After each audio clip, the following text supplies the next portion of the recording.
सर्वप्रथम आपल्या सर्वांना प्रभू श्रीरामनवमीच्या मी खूप खूप शुभेच्छा देतो आणि सोबतच भारतीय जनता पक्षाच्या स्थापना दिनाच्या देखील आपणा सर्वांना मी खूप शुभेच्छा देतो। हा देखील एक विलक्षण योगायोग आहे की प्रभू श्रीरामांचं मंदिर अयोध्येमध्ये तयार होऊन श्रीरामलला विग्रह रूपाने त्या ठिकाणी स्थापित झाल्यानंतर यावर्षी श्रीरामनवमी आणि भारतीय जनता पक्षाचा स्थापना दिवस हा एकाच दिवशी आला। मला असं वाटतं की हा केवळ योगायोग नाही तर एक विलक्षण अशा प्रकारचा ईश्वरीय संकेत आहे आणि ज्या रामराज्याची स्थापना करण्याकरता आपण सगळे प्रयत्नरत आहोत, ज्या रामराज्याची संकल्पना स्वतः महात्मा गांधींनी देखील मांडली होती, त्या रामराज्याकडची आपली वाटचाल ही सुरू झाली असल्यामुळे आज आपण रामनवमीच्या निमित्ताने आपला स्थापना दिवस या ठिकाणी साजरा करतोय। मला भारतीय जनता पक्षाच्या महाराष्ट्रातल्या सगळ्या कार्यकर्त्यांचं अभिनंदन करायचं आहे की आपण 1.5 कोटी सदस्यतेचा संकल्प हा घेतला आणि या संकल्पाची पूर्ती करण्याकडे आपण अत्यंत वेगाने ही वाटचाल करून दाखवली। त्याबद्दल महाराष्ट्राच्या भारतीय जनता पक्षाचं मी मनापासून अभिनंदन करतो आणि आपल्या या 1.5 कोटी सदस्यांमुळे पुन्हा एकदा जगाच्या पाठीवरचा सर्वात मोठा पक्ष म्हणून आपला भारतीय जनता पक्ष स्थापित झालेला आहे हे सांगताना मला अत्यंत आनंद होतोय। आणि आपल्याला कल्पना आहे की आपली सदस्यता ही सायंटिफिक पद्धतीने केलेली, डिजिटल पद्धतीने केलेली सदस्यता असल्यामुळे या सदस्यतेमध्ये बोगस सदस्य नाही, घरी बसून कागदावर केलेले सदस्य नाहीत, तर खऱ्या अर्थानं प्रत्येकाचा नंबर आज आपल्याकडे आहे। एक प्रकारची युनिक आयडेंटिटी प्रत्येकाची त्या नंबरमुळे आपल्याकडे आहे। त्यामुळे अतिशय प्रामाणिक अशा प्रकारची सदस्यता आपण केली आहे आणि हे लक्ष्य आपण पूर्ण करू शकलो आहे। आज आपल्याला कल्पना आहे की भारतीय जनता पक्षाचं एक विकसित रूप आपण पाहतोय। देशाचे प्रधानमंत्री माननीय नरेंद्र मोदीजी यांच्या नेतृत्वात भारतीय जनता पार्टी तिसऱ्यांदा देशामध्ये आपलं सरकार स्थापित केलं आणि आज ज्या प्रकारे मोदीजींच्या नेतृत्वात भारताचा विकास होतो आहे आणि विकसित भारताकडे भारताची वाटचाल चाललेली आहे, संपूर्ण जग आश्चर्यचकित आहे की भारताने कशा प्रकारे हे काम या ठिकाणी करून दाखवलं। आणि म्हणूनच मला असं वाटतं की या स्थापना दिनाच्या निमित्ताने ही जी आपली विलक्षण अशा प्रकारची वाटचाल आहे तीही आपण सगळ्यांनी लक्षात घेणं गरजेचं आहे। खरं तर आपल्याला कल्पना आहे की आपण 1952लाच जनसंघाच्या रूपानं जन्माला आलो। ज्या विचार परिवाराचं आपण प्रतिनिधित्व करतो की ज्या विचारामध्ये राष्ट्रप्रथम अशा प्रकारची शिकवण आपल्याला दिली गेली आहे, पहिले राष्ट्र फिर पार्टी और अंत में मैं, अशा प्रकारचा विचार आपल्याला त्या ठिकाणी देण्यात आला आणि अशा प्रकारचा हा जनसंघ विकसित होत होत आपल्याला कल्पना आहे की आणीबाणीच्या काळामध्ये ज्यावेळी इंदिराजींनी मोठ्या प्रमाणात विरोधी पक्षाच्या सर्व सदस्यांना अटक केली, यामध्ये सर्वाधिक जेलमध्ये टाकण्यात आलेले कार्यकर्ते जर कोणाचे असतील तर ते संघ परिवाराचे आणि भारतीय जनसंघाचे आणि संघ प्रेरित, विचार प्रेरित विविध संघटनांचे कार्यकर्ते होते, ज्यांनी देशाचं संविधान वाचवण्याकरता आणि आणीबाणीचा विरोध करण्याकरता लोकशाही करता अनेक महिने जवळजवळ 2-2 वर्ष कुठलाही अपराध नसताना जेलमध्ये त्या ठिकाणी काढले आणि त्यानंतर आपण आपलं अस्तित्व देशाच्या लोकशाही टिकवण्याकरता जनता पक्षामध्ये विलीन केलं आणि जनता पक्षाचं सरकार ज्यावेळेस आलं त्याही वेळेस त्या जनता पक्षाच्या सरकारमध्ये सर्वाधिक सदस्य हे जनसंघाचे निवडून आले होते. तथापि आपण त्यावेळी प्रधानमंत्री पद हे मोरारजीभाई देसाईंना दिलं आणि त्यानंतर जनता सरकारचं काम आपण सगळ्यांनी बघितलं. दुर्दैवाने कम्युनिस्ट पक्ष आणि काही पक्षांच्या त्या ठिकाणी विचारसरणीमुळे हा जनता पक्ष फुटला आणि पुन्हा एकदा इंदिराजीचं शासन आलं. पण जनता पक्ष फुटल्यानंतर आपण आपल्या जुन्या स्वरूपामध्ये जनसंघाच्या स्वरूपामध्ये पुन्हा आपल्या पक्षाची स्थापना केली. त्याचं नाव झालं भारतीय जनता पार्टी आणि आजच्याच दिवशी 1980 साली आपले आदरणीय अटल बिहारी वाजपेयीजी यांच्या नेतृत्वामध्ये पुन्हा एकदा भारतीय जनता पक्षाने संकल्प घेतला आणि संकल्पित होऊन आपण त्या ठिकाणी राष्ट्र कार्याकरता पुढे निघालो. त्यामुळे या सगळ्या वाटचालीमध्ये आपण जर बघितलं तर ज्यांनी 1952 आपली स्थापना केली ते श्यामाप्रसाद मुखर्जी असतील, दीनदयालजी उपाध्याय असतील, अटल बिहारी वाजपेयीजी असतील किंवा अडवाणीजी असतील, तिथपासनं तर मोदीजींपर्यंत हा सगळा कार्यकाळ एक मोठा कार्यकाळ आहे. पण आजच्या स्वरूपामध्ये आपला पक्ष हा 45 वर्षाचा आज झालेला आहे आणि अटलजी केवढे द्रष्टे होते की 1980 साली अटलजींनी सांगितलं होतं मुंबईमध्ये आपल्या पक्षाचा जन्म हा मुंबईला झाला आणि मुंबईमध्ये अटलजींनी सांगितलं होतं की भारताच्या पश्चिमी किनाऱ्यावर उभं राहून सागराच्या साक्षीनं या ठिकाणी जो मावळता सूर्य आहे त्याच्या साक्षीनं मी सांगतो अंधेरा छटेगा सूरज निकलेगा और कमल खिलेगा. अशा प्रकारे अटलजींनी त्या काळामध्ये सांगितलं होतं की आपलं जे कमळ आहे हे फुलणार आहे आणि त्यानंतर सातत्याने मेहनत करून अटलजींच्या नेतृत्वात देशामध्ये पहिल्यांदा आपल्याला प्रधानमंत्री मिळाले. अटलजी 3 वेळा प्रधानमंत्री झाले पण कमी कार्यकाळ मिळाला. एकूण शेवटचा कार्यकाळच त्यांना पूर्ण मिळाला. पण त्यानंतर मोदीजींच्या नेतृत्वात पहिल्यांदा देशामध्ये 30, 35, 40 वर्षानंतर एका पक्षाला पूर्ण बहुमत मिळालं आणि ते आपल्या भारतीय जनता पक्षाला मिळालं आणि त्यानंतर सातत्याने 3 वेळा देशाचे प्रधानमंत्री होण्याचा बहुमान हा माननीय मोदीजींना मिळाला.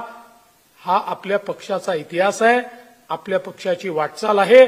आज देशामध्ये 16 राज्यांमध्ये भारतीय जनता पक्षाचं सरकार आहे आणि आपल्या मित्रांसोबत 21 राज्यांमध्ये भारतीय जनता पार्टी शासनामध्ये आहे.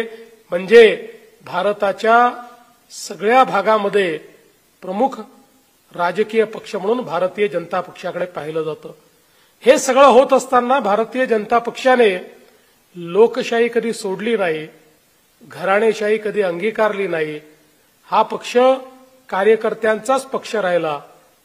आपल्यापैकी अनेकांनी बघितलं असेल परवा त्या ठिकाणी उत्तर प्रदेशचे विरोधी पक्षनेते किंवा आमचे यादवजी यांनी त्या ठिकाणी विचारलं अमित भाईंना कि आपका इतना बड़ा आपकी पार्टी है और आप अभी तक अपनी पार्टी का अध्यक्ष नहीं चुन पाए, दुनिया की सबसे बड़ी पार्टी का आप अध्यक्ष नहीं चुन पाए. अमित भाईंनी त्यांना लगेच उत्तर दिलं. अमित भाई म्हणाले हमारी पार्टी बड़ी है इसलिए अध्यक्ष चुनने की प्रक्रिया है, उसको समय लगता है. आपकी पार्टी ये तो परिवार की पार्टी है. मैं कह सकता हूं अगले 20 साल तक आप ही अध्यक्ष रहने वाले हैं. आप या आपके परिवार के सिवा आपकी पार्टी में कोई अध्यक्ष बन ही नहीं सकता। हमारी पार्टी में सामान्य कार्यकर्ता भी पार्टी का अध्यक्ष बन सकता है। ये आपकी पार्टी में और हमारी पार्टी में अंतर है। हे जे उत्तर होतं हे अत्यंत महत्वाचं होतं की या पार्टीमध्ये एखादा चहा विकणारा देखील देशाचा प्रधानमंत्री होतो।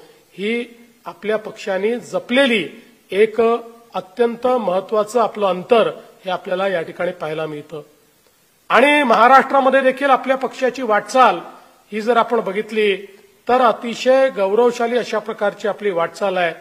प्रमोदजी असतील, गोपीनाथराव मुंडे असतील, फुंडकर साहेब असतील, आपले त्या ठिकाणी फरांदे साहेब असतील किंवा वाडणे साहेब असतील, मानकर गुरुजी असतील, फुंडकर साहेब असतील, अनेक नावं आपल्याला या ठिकाणी घेता येतील की ज्या नेत्यांनी पक्षाच्या वाढीकरता अत्यंत मोठं काम आपल्या राज्यामध्ये केलं। पहिल्यांदा 95ला आपण युतीच्या सरकारमध्ये आलो त्यावेळी भारतीय जनता पार्टी हा छोटा पक्ष होता। छोटा म्हणजे तुलनेनं शिवसेनेपेक्षा कमी जागा मिळालेला आणि म्हणून आपल्याला उपमुख्यमंत्री पद त्यावेळी स्वीकारावं लागलं। त्यानंतर 15 वर्ष आपण संघर्ष केला 1999 पासनं आणि 2014 साली पहिल्यांदा मोदीजींच्या नेतृत्वात आणि अमित भाईंच्या नेतृत्वात आपण हा निर्णय केला की आता ताकदीनं मैदानात उतरायचं आणि आपली युती तुटल्यानंतर पहिल्यांदा सगळ्या जागा भारतीय जनता पक्षाने लढवल्या आणि भारतीय जनता पार्टी महाराष्ट्रातली सगळ्यात मोठी पार्टी बनली। भारतीय जनता पार्टीनं महाराष्ट्रामध्ये सर्वाधिक जागा मिळवल्या आणि आपला मुख्यमंत्री झाला। 5 वर्ष आपण उत्तम काम केलं, लोकांनी पुन्हा निवडून दिलं, पण उद्धवजींच्या सेनेने बेईमानी केल्यामुळे आपलं सरकार गेलं। 2.5 वर्षाने पुन्हा सरकार आलं, पण त्यावेळी त्या विशिष्ट परिस्थितीमध्ये अधिकच्या जागा असताना देखील ज्यांनी आपल्याकरता त्या ठिकाणी पदाचा त्याग करून आणि हिंदुत्व हे जगलं पाहिजे किंवा हिंदुत्व हे टिकवता आलं पाहिजे याकरता उद्धव सेनेचा त्याग केला। ते एकनाथराव शिंदेजी यांच्या नेतृत्वामध्ये आपण सरकार तयार केलं आणि पुन्हा 2024च्या निवडणुकीमध्ये अभूतपूर्व अशा प्रकारचं यश आपल्याला प्राप्त झालं। हे खरं आहे की लोकसभेमध्ये आपल्याला यश मिळालं नाही, त्याची कारणंही बावनकुळे साहेबांनी सांगितली। फेक नरेटिव्हमुळे केवळ 2 लाख मतं कमी पडली आणि 31 जागा आपण हारलो, पण आपण थांबलो नाही, आपण घाबरलो नाही, आपण पुन्हा जिद्दीनं पेटलो आणि मोदीजींच्या नेतृत्वात पुन्हा मैदानात उतरलो आणि महाराष्ट्रामध्ये अभूतपूर्व अशा प्रकारचा विजय मिळाला।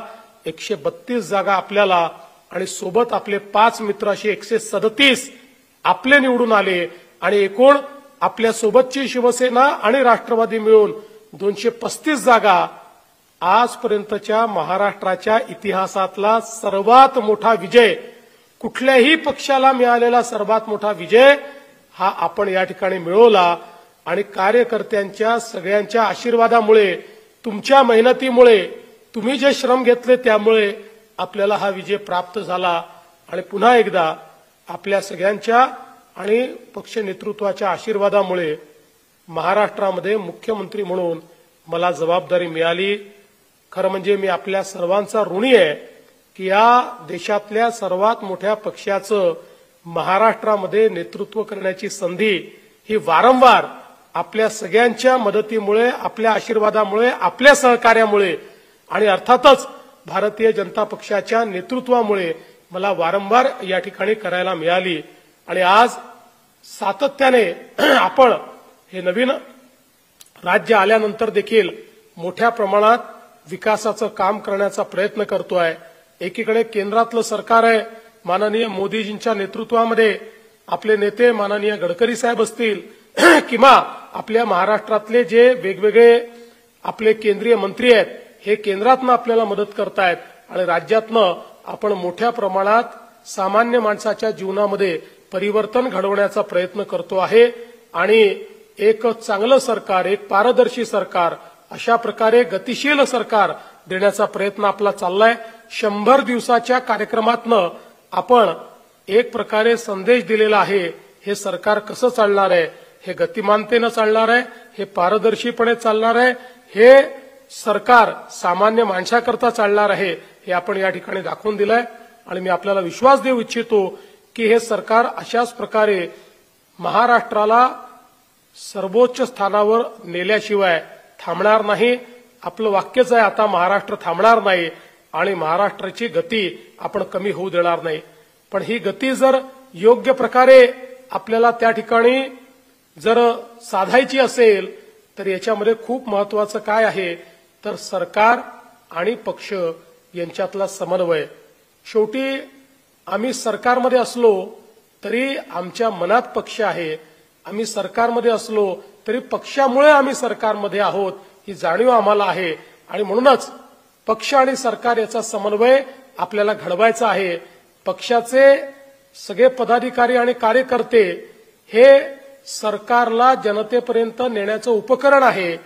हे एक असं उपकरण आहे की जे पक्षाकरता आणि सरकारकरता लोकाभिमुखता आणू शकतं, एका सेतूचं काम करू शकतं. आणि तीच अपेक्षा आपल्या सगळ्या लोकप्रतिनिधींकडनं, आपल्या पदाधिकाऱ्यांकडनं आणि सामान्यातल्या सामान्य कार्यकर्त्यापर्यंतपासून आहे. मी एकच गोष्ट सांगतो, आपल्या विकासाचा आलेख चढता आहे. आपला जो काही प्रवास आहे हा तेजस्वी आहे, पण अजून खूप करणं बाकी आहे. अजून खूप गोष्टी आपल्याला करायच्या आहेत. बावनकुळे साहेबांनी सांगितलं, आपल्याला आपल्या महायुतीला ज्या स्थानिक स्वराज्य संस्थांच्या निवडणुका आहेत त्याच्यामध्ये विजयी करायचं आहे. एक आपला पक्षाचा रोडमॅप आपले रवींद्र चव्हाण यांनी देखील आपल्यासमोर मांडलेला आहे. मला असं वाटतं की आजच्या दिवशी संकल्प करूया की भारतीय जनता पार्टी ही सातत्याने या महाराष्ट्रामध्ये सामान्य माणसाच्या जीवनात परिवर्तन करण्याकरता निवडून येत राहील. याकरता आपला पायवा आपण अखंड करू, तो मजबूत करू आणि त्यासोबत सातत्याने सामान्य माणसाचा विचारच आपल्या मनामध्ये राहील अशा प्रकारचा संकल्प आज करूया.